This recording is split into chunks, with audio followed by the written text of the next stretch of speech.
युषी गुप्ता चलेरू करते हैं खबरों की ओर। खबर अजमेर से है, जहां रीट परीक्षा 2024 आगामी 27 और 28 तारीख को 3 पारियों में आयोजित होगी और इस परीक्षा को लेकर के बोर्ड प्रशासन ने तैयारियां पूरी कर ली हैं।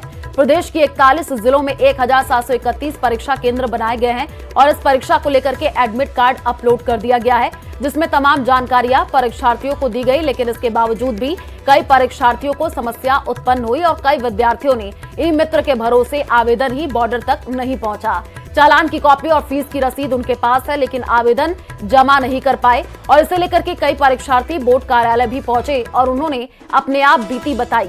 लेकिन इसमें बोर्ड सचिव कैलाश चंद्र शर्मा ने कहा कि यह विद्यार्थियों की लापरवाही है और इसमें अब बोर्ड प्रशासन कुछ भी नहीं कर पाएगा।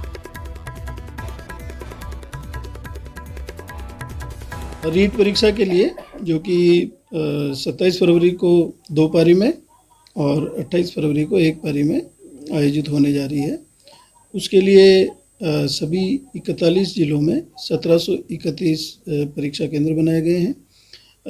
परीक्षार्थियों के प्रवेश पत्र 20 फरवरी को जारी कर दिए गए हैं और परीक्षार्थियों ने उनको अपलोड भी करके और अपना सारा विवरण उसमें देख लिया है। और इसी बीच कोटपुतली से बड़ी खबर आपको बता दें, बाइक चोरी की वारदात को अंजाम देने की फिराक में लगे 2 चोरों को लोगों ने रंगे हाथों पकड़ लिया है और ये घटना एक्सिस बैंक के पास की बताई जा रही है, जहां सतर्क बाइक मालिक ने चोरों को बाइक चोरी करते देख लिया और आपको बता दें कि मौके पर उनको दबोचा है। चोरी करते पकड़े गए दोनों युवकों से गुस्साए लोगों ने वहीं कान पकड़ करके उठक बैठक भी करवाई है और उन्हें सबक सिखाने के बाद तुरंत पुलिस को सूचना दे दी गई। मौके पर पहुंची पुलिस ने दोनों आरोपियों को हिरासत में लिया है और थाने ले जाकर के पूछताछ शुरू कर दी गई है।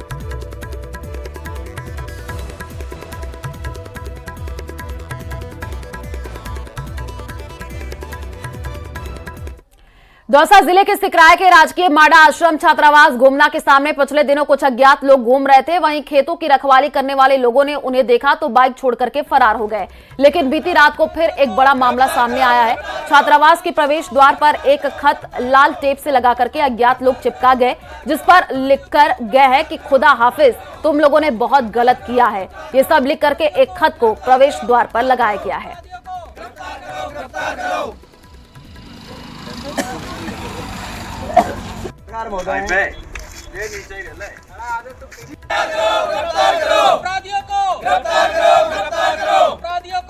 ये आदिवासी मांडा छात्रावास है घूमना में।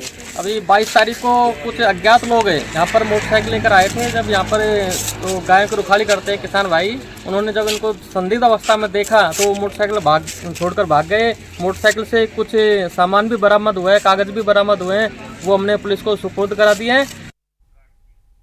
अलवर जिला अस्पताल में एक अनोखा मामला देखने को मिला है, जहां एक युवक को बंदर के बच्चे ने काट लिया, लेकिन युवक ने बंदर के बच्चे को पकड़ लिया और जिला अस्पताल में खुद को बंदर के बच्चे के साथ इंजेक्शन लगवाने के लिए पहुंचा, जहां मौके पर लोगों की भीड़ भी इकट्ठा हो गई। जानकारी के मुताबिक युवक शराब के नशे में था और वह शराब के नशे में जिला अस्पताल में शराब के नशे में बंदर के बच्चे को साथ लेकर के इंजेक्शन लगवाने के लिए पहुंचा, जहां युवक ने हंगामा कर दिया।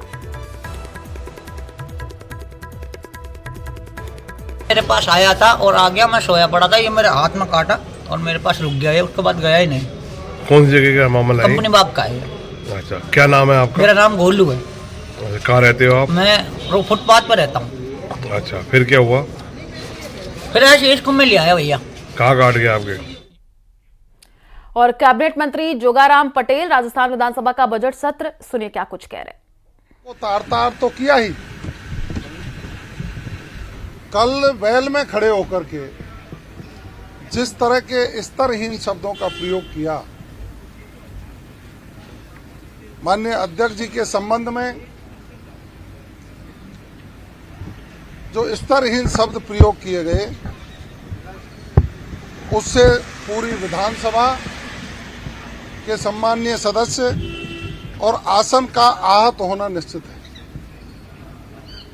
मैं इतना कहूंगा कि राजस्थान की सबसे बड़ी पंचायत, राजस्थान की विधानसभा के अध्यक्ष जी का भावुक होना, उनकी आंख से गिरा हुआ एक एक आंसू की कीमत जरूर चाहता है। ये लोग गरिमा को भूल गए। आज बाहर धरने पर बैठकर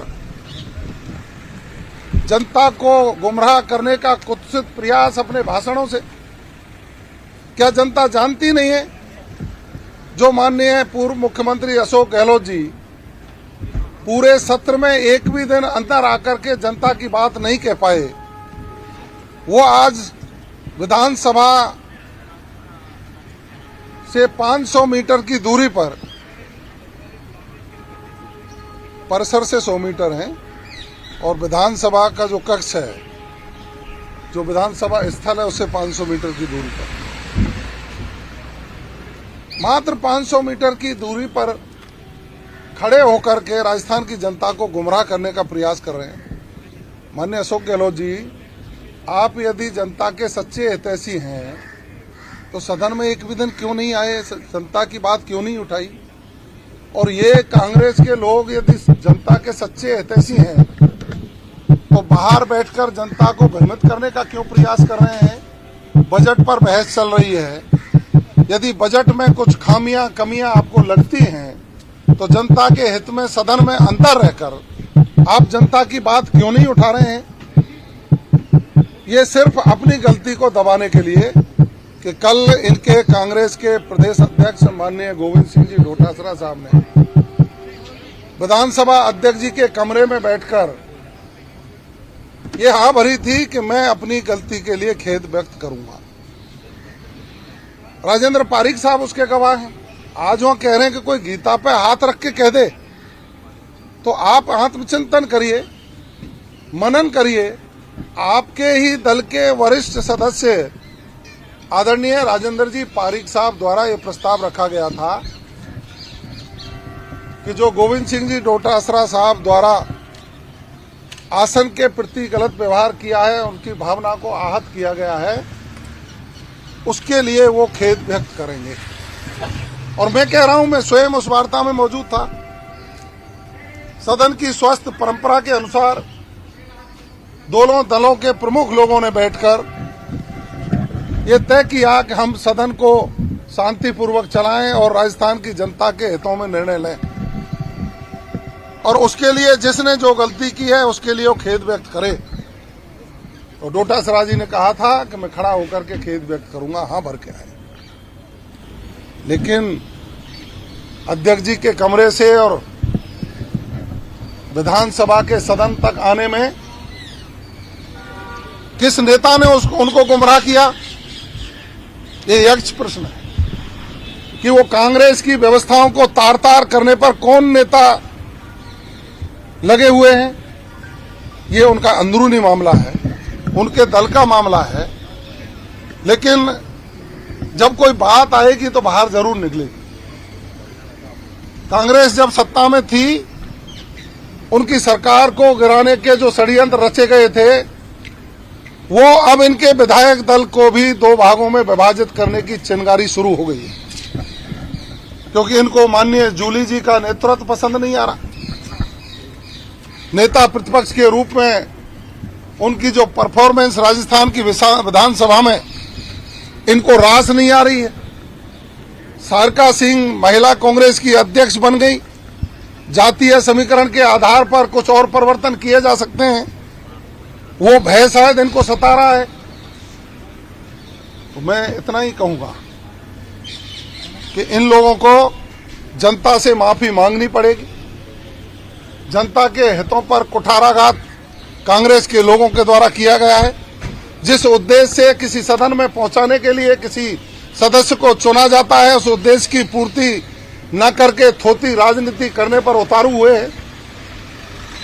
भारतीय जनता पार्टी का विधायक दल संकल्पित है कि माननीय मुख्यमंत्री जी के नेतृत्व में राजस्थान के अंतिम पंक्ति में बैठे व्यक्ति को समृद्ध करके राष्ट्र की मुख्य धारा में जोड़ने के लिए, इंफ्रास्ट्रक्चर डेवलपमेंट के लिए, उनके अच्छे स्वास्थ्य के लिए, पेयजल और सिंचाई के लिए पानी की व्यवस्था, विद्युत व्यवस्था निर्बाध रूप से मिले, शैक्षणिक व्यवस्था अच्छी हो, कानून व्यवस्था सुदृढ़ हो, सबको संकल्पित करते हुए हम राजस्थान को अग्रणी राजस्थान बनाने को जो सपना है उसको माननीय मुख्यमंत्री जी के नेतृत्व में पूरा करेंगे।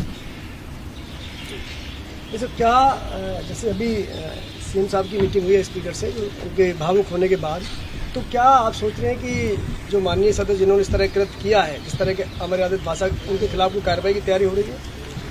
कि ये सदन के अंदर की चर्चा है, जो भी न्यायोचित प्रक्रिया होगी वो अपनाई जाएगी। लेकिन मैं पुनः रिपीट कर रहा हूँ, प्रदेश कांग्रेस के अध्यक्ष माननीय डोटासरा साहब द्वारा कल भी सदन में जो अमर्यादित भाषा का प्रयोग करते हुए प्रदर्शन किया, वो सदन की परंपराओं को तार तार करने वाला है, अक्षम्य है।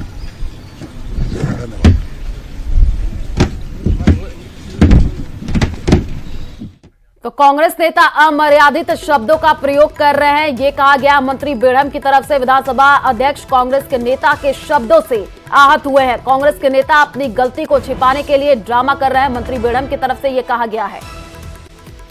गांधीनगर में विशाल परिसर में बनाए गए निर्मल वन को 7 साल पहले जनता को समर्पित किया गया था, लेकिन नगर विकास न्यास और नगर परिषद के रखरखाव के अभाव में हालात बहुत ज्यादा बिगड़ चुके हैं और निर्मल वन झाड़ियों और कबाड़ का जंगल बन गया है।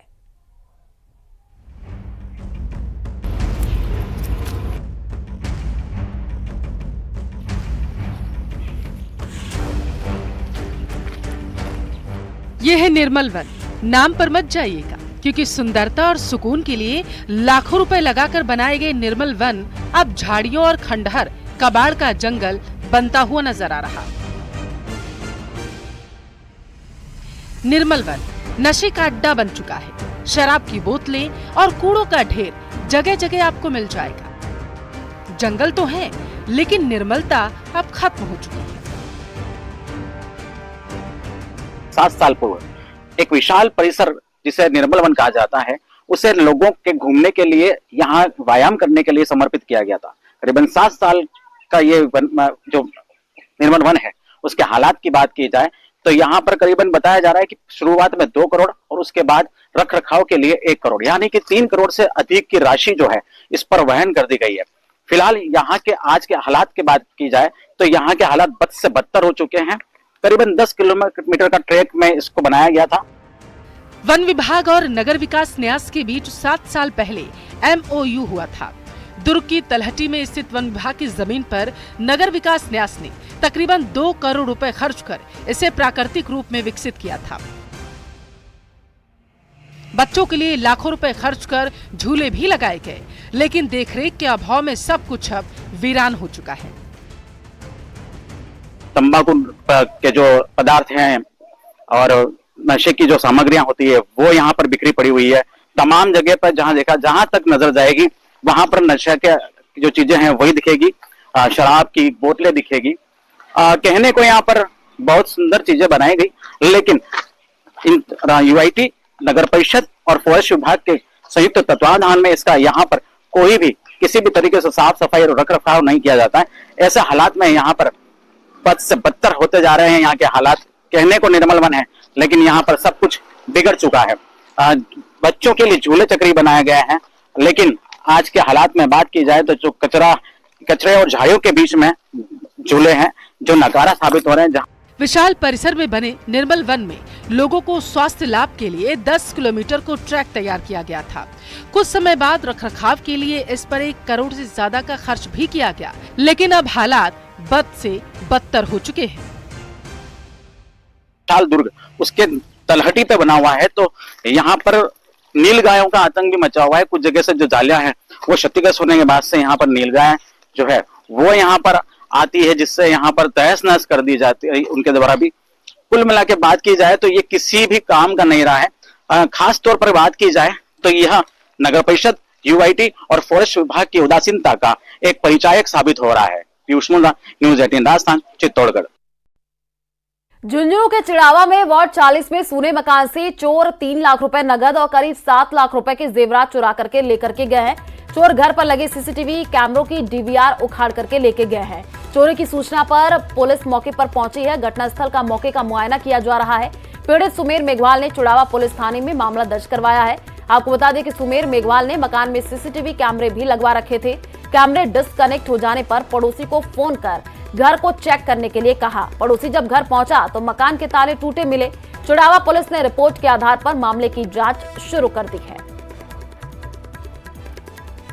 बड़े 3-4 दिन से ग्राहकों नहीं, और 2-3 दिन से तो मैं कैमरा देख रही हूँ, चेक कर रही हूँ, ठीक है। रात सुबह देखा तो कैमरा बंद पड़ा था। नथ थी, मांग टिको थो, 5 झुमर थी, 5 जेब थी, मंगलसूत्र था 2। झुंझुनू में एसीबी कोर्ट खोले जाने की घोषणा से वकीलों में खुशी है। बार एसोसिएशन झुंझुनू के अध्यक्ष एडवोकेट सुभाष पुनिया ने यह बताया कि झुंझुनू में लंबे समय से एसीबी विशेष न्यायालय की मांग की जा रही थी, जो मांग भजनलाल सरकार ने पूरी की है। उन्होंने बताया कि इससे न केवल परिवादियों, आरोपियों, वकीलों और एसीबी अधिकारियों को तारीखों पर जयपुर आने जाने की परेशानी से मुक्ति मिलेगी, बल्कि तुरंत न्याय भी मिल सकेगा। एसीबी कोर्ट जो खोला है ना सरकार ने, उसके लिए मुख्यमंत्री साहब को बहुत बहुत धन्यवाद ज्ञापित करते हैं। हमारी बहुत वर्षों से मांग थी कि झुंझुनू जिले में बहुत अच्छे वकील हैं हेडक्वार्टर पर, और यहाँ के इतने मुकदमे उनकी झुंझुनू के जो केस थे, झुंझुनू के केसों का एक अलग से जयपुर में कोर्ट चलता था। माननीय मुख्यमंत्री महोदय भजनलाल जी शर्मा ने इस बार के बजट घोषणा में झुंझुनू के लिए विशेष न्यायालय एसीबी कोर्ट खोलने की घोषणा की है। यह घोषणा अत्यंत ही झुंझुनू के अधिवक्ताओं के लिए और झुंझुनू की जनता के लिए बहुत ही अच्छी घोषणा है। करौली जिला मुख्यालय सहित क्षेत्र में इन दिनों फाग गीतों की धूम मची हुई है। प्रसिद्ध मदन मोहन मंदिर, गोविंद देव जी मंदिर सहित सभी छोटे बड़े मंदिरों और सार्वजनिक स्थानों पर फाग गीत गूंजने लगे हैं। मदन मोहन मंदिर में सभी दर्शन झांकियां के साथ ही विशेषकर रात को शयन आरती पर श्रद्धालुओं द्वारा होली गीत गायन होता है, और इस दौरान श्रद्धालु चंग और थाप पर फाग गीत प्रस्तुत करते हैं तो कई श्रद्धालु झूमने नाचने लगते हैं। होली गीतों को सुनने के लिए बड़ी संख्या में श्रद्धालु मदन मोहन मंदिर पहुंचे हैं। युवा मंडली द्वारा गाए जाने वाले होली के गीतों को सुन करके हर कोई भाव विभोर हो जाता है। मदन मोहन जी मंदिर में रोजाना चंग की थाप, ढोलक और मंजीरों के साथ होली गायन किया जा रहा है। और चलिए फिलहाल इस बुलेटिन में इतना ही। बाकी खबरों के लिए आप देखते रहिए न्यूज़ 18 राजस्थान।